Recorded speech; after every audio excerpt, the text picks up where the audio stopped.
So what else, like as you've been along this journey, 20 years or so, like what are some of the big lessons that stick out to you that, we can record here, your grandchildren could watch many years from now and say, this is who my grandpa was, this is the things he taught us, and we want to always remember?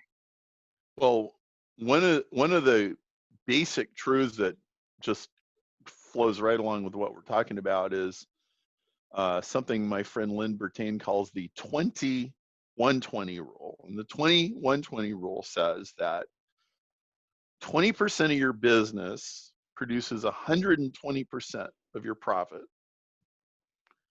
And then 60% of your business is just keeping the lights on and sort of breaks even. Mm-hmm. And then the bottom 20% of your business loses 20%, which brings you from the 120% of profit that you could have, would have, should have made to the actual 100 of whatever you did make. And this is just about universally true. And it's fractal.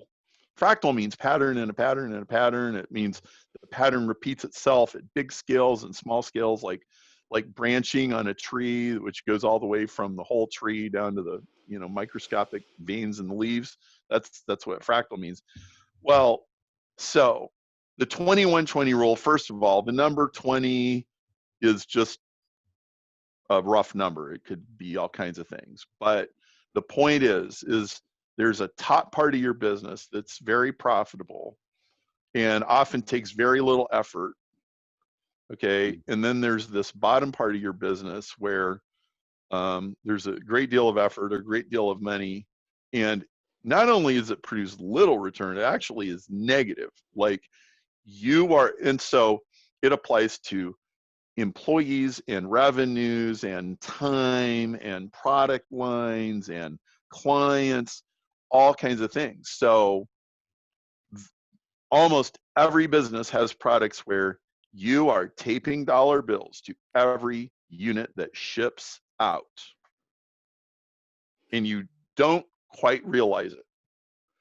Or that client, if they just disappear, if they fell into a hole and disappeared 2 minutes from now, and you never did anything for them and they never paid you, you would actually make more money than having them as a client. Yep. Right? And there are employees like that. If that employee just fell into a hole in the face of the earth and vanished and you never paid him again, well, the shoplifting would go away and the bad rumors and among the other employees would go away and the negativity would go away. And there are customers you have where the support tickets would go down. Okay. And so like like circling problems. And so, yes, there are times when you don't look back and you don't really think about your operations and you just press forward and you go get the new clients and you run. There are seasons when you do that. But there are definitely other seasons where you got to catch your breath and you got to like start subtracting stuff because it all goes to the top line. Yeah. And so, most people they don't know this.